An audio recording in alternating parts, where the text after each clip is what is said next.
हे जे आपण आहे हे फक्त दोघांमध्ये चर्चा होती, देवेंद्रजी आणि शिंदे साहेब या दोघांमध्ये चर्चा होती. आम्ही कोण चर्चेला नव्हतो. आम्ही वेगळ्या ठिकाणी म्हणजे आतमध्येच बसलो होतो, पण वरती आमच्या आमदारांची थोडीशी चर्चा विनिमय होती. कोण किती मताने आला, कोण काय झालं, कशा प्रकारे काय मदत झाली याच्यावरती आमची चर्चा होती. आणि मुख्यमंत्री उपमुख्यमंत्री दोघांचीच फक्त चर्चा तिथं होती आणि त्यात आम्ही काही कोणी काय ऐकली नाही आणि आम्हाला त्यातलं काय माहिती नाही. तुमची भेट झाली का काही?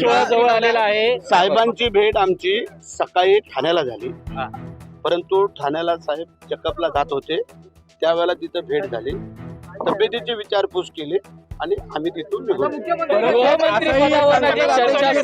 मंत्री आहे त्यांचा शपथविधी पहिल्याच शपथविधीत त्यांचाही शपथविधी घ्यावा. दोन टप्प्यामध्ये तो साहेबांना आमच्यातर्फे शिवसेना पक्षाच्या वतीने साहेब जो निर्णय घेतील तो आम्हाला सगळ्यांना मान्य आहे. गृहमंत्री पदासाठी शिवसेना आग्रही असल्याचं कळतं आहे. कसं पाहता याकडे आपण? हे बघा, मागायला काय हरकत आहे का? काय बसून ठरवतील ते आम्ही साहेबांना सर्वस्वी अधिकार साहेबांना दिलेले असल्यामुळे साहेब जे ठरवतील ते आम्हाला मान्य आहे. कारण आम्ही त्याच्यामध्ये कोणी इंटरफेअर करत नाही, करणार नाही. कारण साहेब जो निर्णय घेतील तो आम्हाला सगळ्यांना शिरसावत असेल.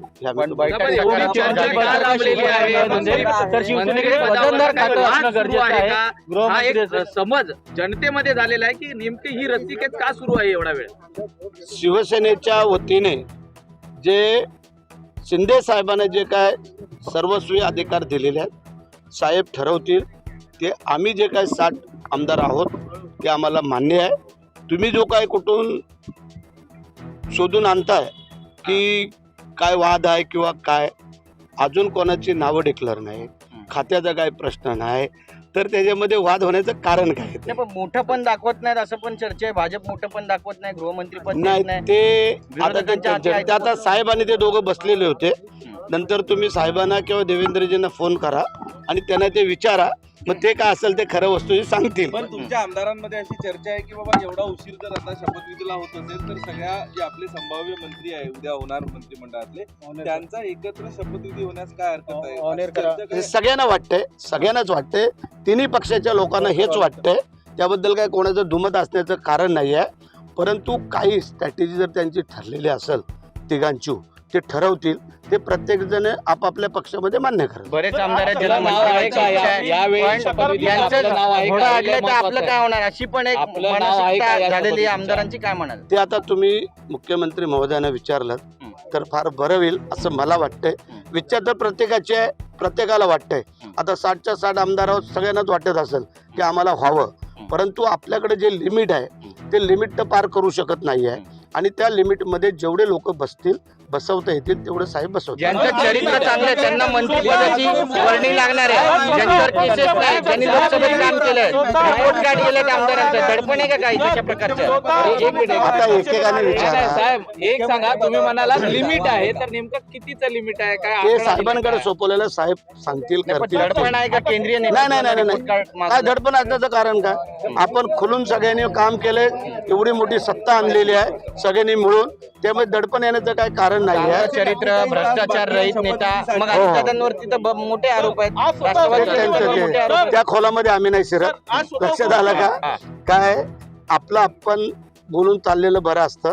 दुसरीकडे काय न बोलण्यापेक्षा आपण आपलं काम जे साहेबांनी चोख बजावलेलं आहे, चांगलं केलेलं आहे. आणि आतापर्यंत आपण सगळ्यांनी पाहिलं की काम करण्याची पद्धत आणि लोकांना भेटण्याची, लोकांना सामोरं जाण्याची, लोकांना मदत करण्याची, ह्या सगळ्या गोष्टी जर आज आपण पाहिल्यात तर संपूर्ण जनता सांगते की मुख्यमंत्री कसे होते, काय होते. हे काय कोणी वेगळं तुम्ही आम्ही सांगायला पाहिजे अशातला भाग नाही. गिरीश महाजन मागील 2 दिवसांपासून भेटताय, बंद दाराआड चर्चा होते गिरीश महाजनांची.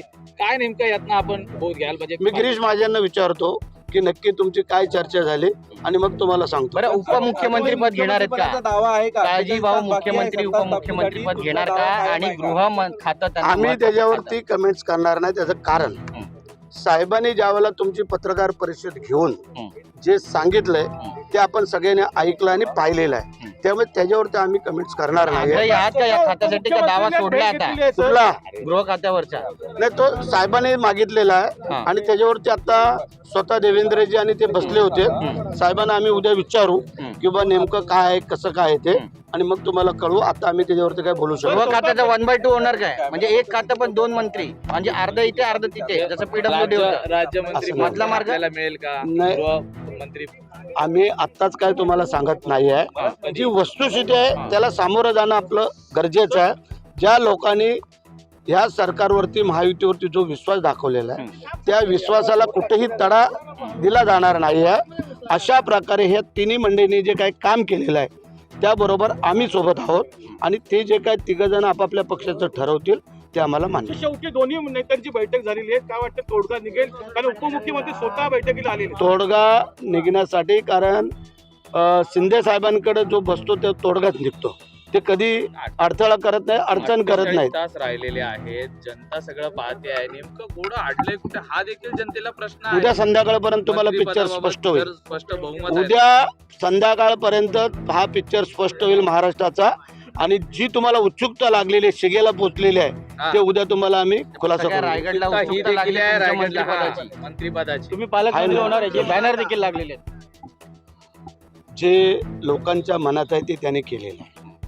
आता आमच्या साहेबांच्या मनात येतील ते करतील, ते आम्ही स्वीकार. आणि तुमचा कोट पण बघायचा सगळ्यांना, तुमचा आवडता कोट. आता कोटावरती नको बोलू, कारण कोटावरनं तुम्ही वेगवेगळ्या त्याच्यावर कमेंट्स करताय, पण तुम्हाला आम्ही साधं सरळ उत्तर देत असतो नेहमी, आणि तुम्हाला सामोरं पण जातो.